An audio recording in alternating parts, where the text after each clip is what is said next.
almost just saw someone die. Yeah, that was bad. This semi in front of us is kind of basically everywhere. Yeah, he needs to like get off the road. I kind of want to pass him, but I'm a little afraid to. But maybe this guy did, and I should just take my chance right now. Just do it. We're gonna document our death, guys. Keep an eye on this I'm not gonna pull the camera at him. I don't want to get shot. So, all right. Well, we got around that guy. So Yeah, so that's good. All right, so back to Unsanctioned. So.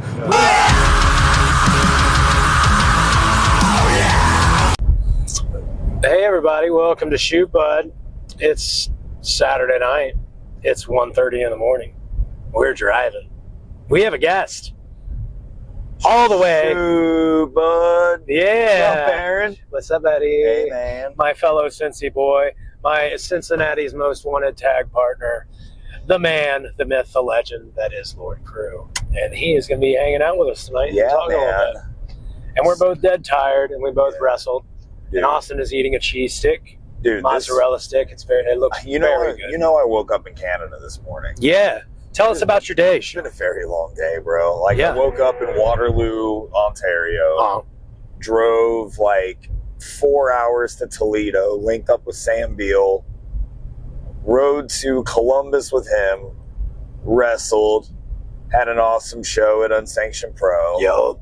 And now we're here. We're on the way home. Had a little bit of sheets. I got my tall boy Coke Zero. I got me and I'm ready to talk a little bit of wrestling. Talking a little bit of wrestling. I got me my s'mores. Smoothie. Dude, I had also going down real smooth. Shout out to Gary J. I had an iced cappuccino from Tim Hortons this morning that was churro flavored. Oh boy, brother, so it's good stuff. So, what all are you out doing in Canada, bro? Repeat. What were you doing in Canada? Oh, so my younger sister is a professor at Oklahoma State University. She had a work conference. So, you know, my parents kept an eye on her baby, and I told her I'd drive her up there and hang out for a couple days so she could do her conference. I was able to visit with one of my friends and his lady and their new baby, so it was nice, man. Yeah, it was a good trip. Good day. Relaxing. Hotel bed was one of the most comfortable beds I've ever slept in. Love that. Love that for you. So I got some good shut-eye. Right on. It was a nice couple days. All right, let's talk about wrestling a little bit. Let's talk about wrestling. All right, bud. What did you do tonight? So I had a match with Cavern Canyon, and I won, of course.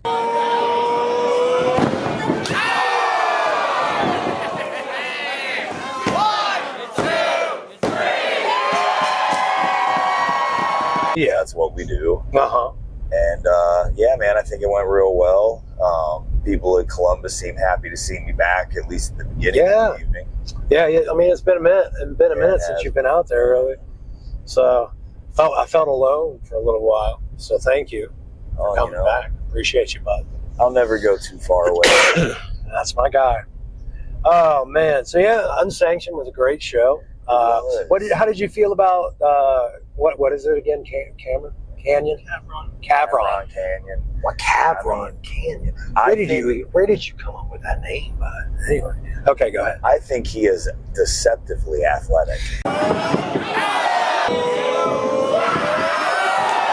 Wildly athletic. Well, I mean, like, and please don't take this the wrong way, Cav, but if you look at brother, you don't expect him to be as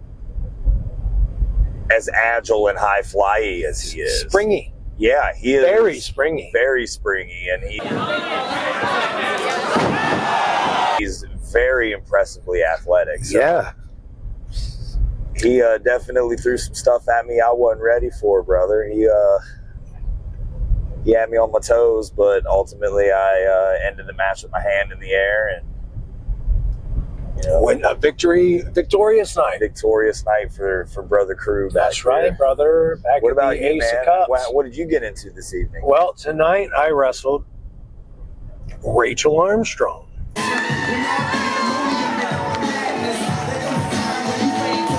For the big match, Rach, for the Unsanctioned Pro Championship.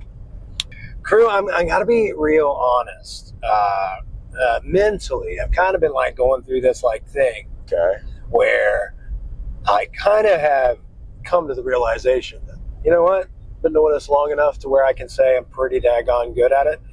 And I really love Unsanctioned Pro, you know? Yeah. You know that. Yeah, man. I feel like we're kind of like two of the pillars of that place that have like been there since pretty much the beginning. Yeah. Like, I mean, I was the longest reigning champion there. We were like the tag champs for a long time. Also the longest reigning tag champs, I believe. Triple Crown. Triple Crown winner. I believe I was the first one. I think you were the first one, and then I was one for like an hour.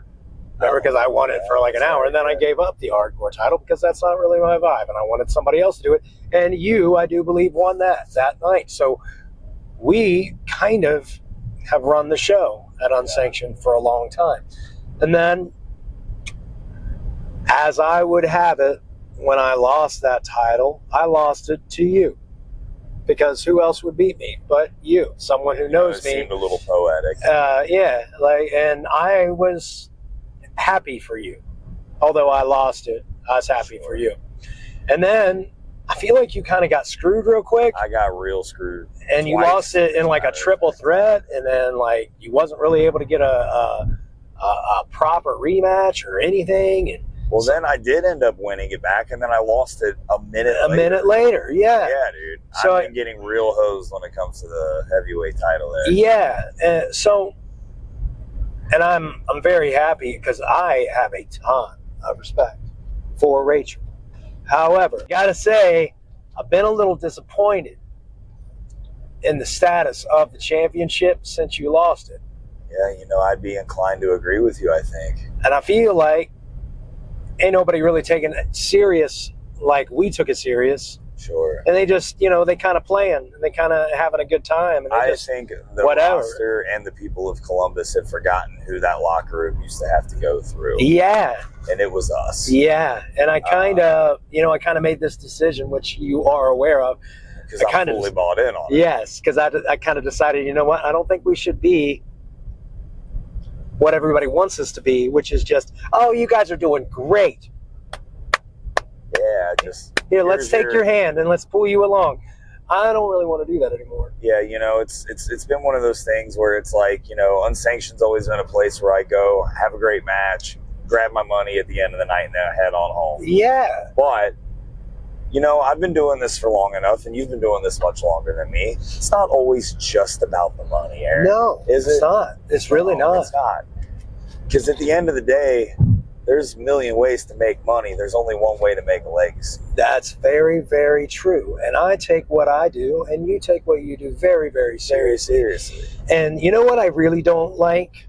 I don't like being disrespected. So I wrestled Rachel Armstrong tonight, and I will give her due. She is an incredibly athletic and talented young lady. But once I decide I'm going to win, I'm going to have what I want.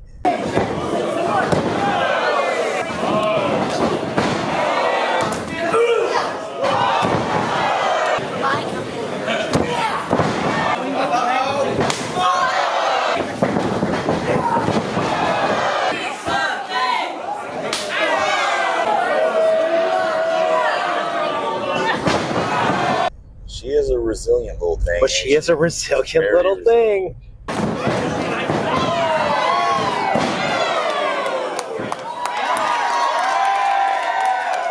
Stop, Rach. I just want to be champion.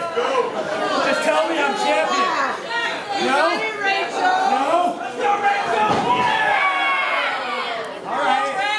You sure you don't want to stop, honey?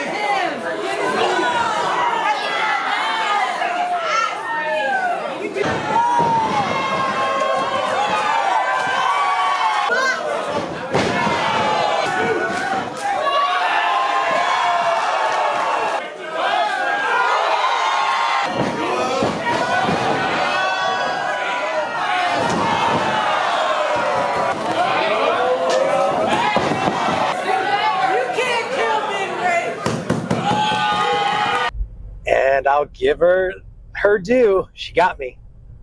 she got me.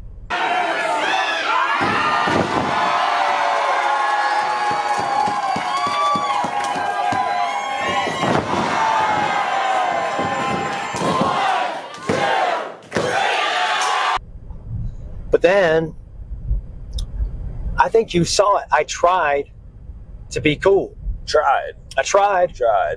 You got me. You know what that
See, I think that was what the problem with that was, is that she was unable to separate.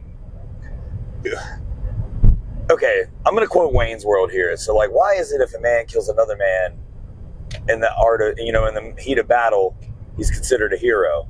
But if he kills a man in the heat of passion, they call him a murderer. Exactly. Right? I simply was trying to win the championship back. A championship that I feel I have weight in. And I want to bring that thing back to the prominence that it was. Rachel's getting in my way. And then she disrespected me and she beat me. But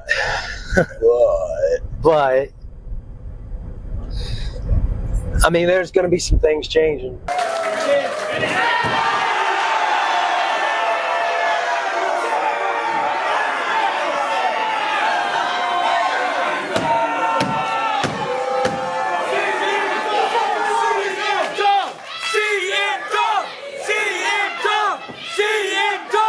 Around Unsanctioned Pro, maybe just generally the kid for a gloves while. are coming off.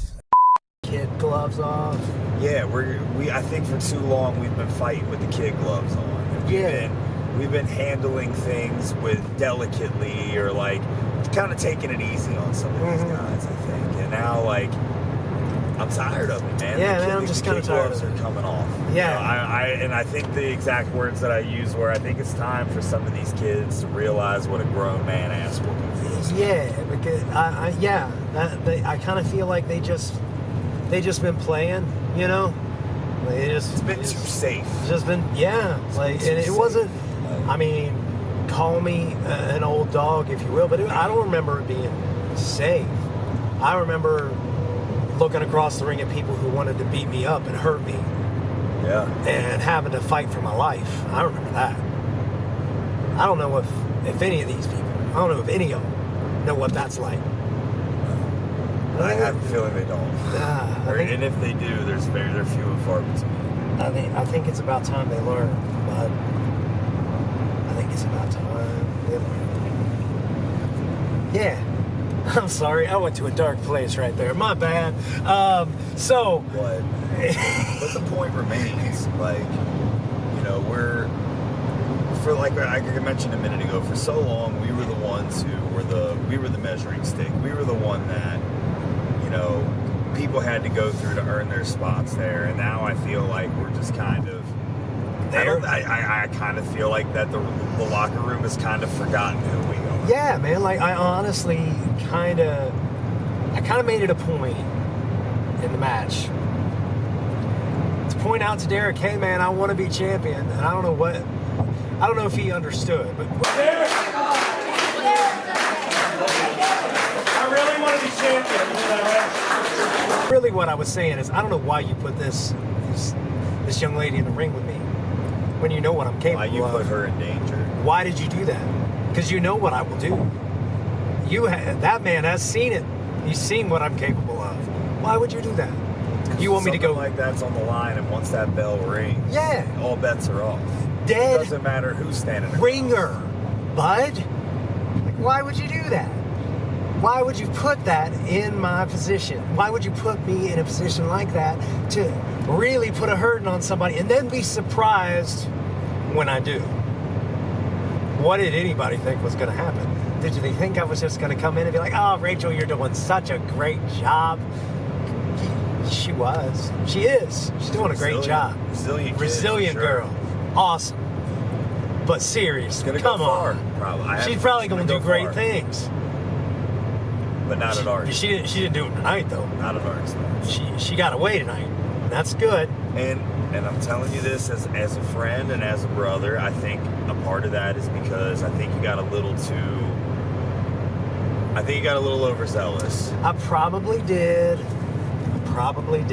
But that's what happens when you're hyper fixated on the prize at the end of the road. I mean, you're right, because I think I did go a little bit too far. I could have won that match, and I chose not to. And that was a mistake. We all make mistakes. I should have just beat him. But we learn from it. We do. And that's what cost me. I understand that. That's fine. But to your point, I feel like a point needs to be made. I feel like somebody needs to hear. I feel like somebody needs to understand. I feel like tonight a point was certainly made. Good. But the question is, who's listening? Well, who's going to be the smart ones that actually listen to the warning and take it seriously? Well, or who are going to be the ones that have to find out the hard way? I don't know, homie. I think they're all going to find out the hard way, because the truth of the matter is this. We come from a place where iron sharpens iron.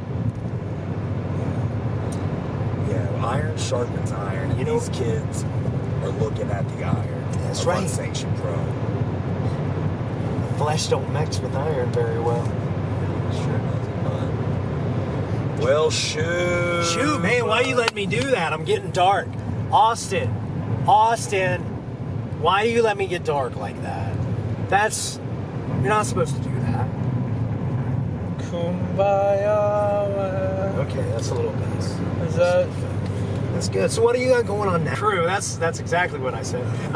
So you got some cool stuff going on. We have some cool stuff going on. We do. Tell us about the cool stuff that we're doing. So me and Aaron here are working on a film. That's right. Soon. We're doing a horror movie in the fall. We're both pretty involved in the, not just on screen, but some of the behind the scenes stuff as well. And I've been doing a little bit of a media tour for it. Like I went on to Fox 19 and talked with the news about what we got going on in this project that we're doing, and we brought the slasher's mask onto the news set. It's very cool, man. Trying to get people excited about that. It's very cool. I mean, we're both very excited about it. Yeah, very excited. We're gonna do like some fight choreography stuff, which I'm very, very stoked about. We're gonna, like I said, behind the scenes stuff too. So we're gonna be actually putting together we're gonna be making some magic. It's gonna be awesome, man. We're gonna be the brains behind some of the fights and the action scenes and stuff. So it's very exciting. It's very exciting. So be on the lookout. The movie is called Run. Directed by Ricky Galore and produced and put together by NKY Films. Man, I think it's going to be a good one, man. I'm really excited about it. That's been a thing that I've wanted to do more of. I did that movie a couple years ago, and oh yeah, and it was just such an awesome thing, but I feel like I got kind of spoiled. Yeah, like my first film role was in a SAG film, and I'm working on, like, I have a scene with, like, my very first acting chop, like the first thing I ever filmed on a movie set. I have a scene with an actor who was in Game of Thrones, John Wick,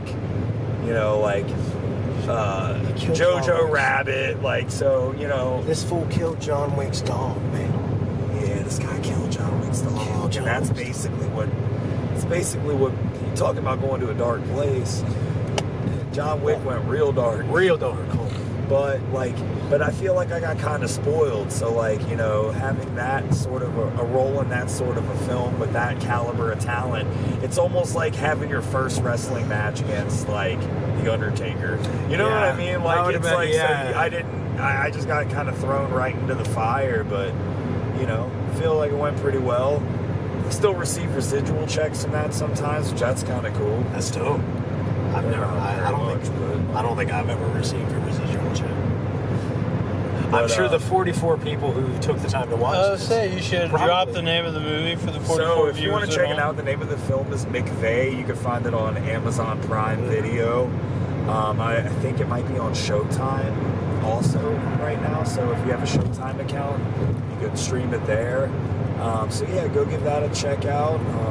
It's about Timothy McVeigh and the Oklahoma City bombings. So it's a very interesting, interesting bioflick piece. But I'll just full transparency, it does not make him look like a hero. It does not make him look like a good guy, which is what I hoped would be the final. You know, I would have been real bummed if I would have went back and watched the movie after I filmed my parts and it like. Oh my gosh, brother! Sucked, but no, it's a very well made film. I thoroughly enjoy being a part of it. I'm real proud of it, but real proud of this project. Oh, dude, yeah, because, man. Like this feels more like I feel so much more hands on with like the process. Yeah, I'm gonna take I feel like I'm gonna take a lot more pride in that because it's gonna have my fingerprints more. Oh yeah, dude. I'm really excited about it on I've already told you, like the fight choreography aspect of it, obviously because of wrestling, but also I used to do demonstration martial arts stuff when I was younger and everything like that, so that's something I'm very stoked to get into. The main actor, he's like a Gold Glove boxer. That's dope. So like he's got some fight experience and stuff too. So I think like all three of our brains are going to put together some cool stuff. It's going to be some real cool stuff. So, you know, some people are going to die, but you know that's just part of. I mean, that happens. I mean, you know, when you're making a slasher film, that's the sort of thing that happens. I know, you know, sometimes you got to curb stomp somebody. There might be some familiar faces that you might see die on screen in this movie. You know, you might. Crazy, like terrible deaths. You wouldn't even expect them to come back. Really would. I mean, maybe. Yeah. Sometimes I just want to do that to you, not on film. Shoot, bud. Shoot, bud. I'm leaving it in. This is man. all in. I don't even care. Gosh. Yeah, I mean, it's funny, so. Yeah. I mean, we got to go with the funny. I was hoping you were going to say it was like Peter Dinklage or something. It would have been dope. That would have been hilarious. Not old Pete Dink, dude. No, actually, Peter Dinklage. Peter Dinklage refereed my match tonight. Referee Dallas Edwards. Our Patreon, our social media. Are you recording? I am now. Let's go. You kind of looks like Peter Dinklage. Dang, bro. Yeah, we're cutting. You know what? That's getting cut. There will be no doubts. To be fair, Dallas was the one who pointed out the fact that to me that he looks like Peter Dinklage. Oh, fuck. Okay. He brought it up. Boy. Oh, yeah. Hey, like and subscribe. Like, subscribe. Subscribe. Hey, fuck you, motherfucker. Hey, roll out that window. Here you go, bud. Here we go, bud. Here we go. The wrestles. Shoot, bud. Let's go.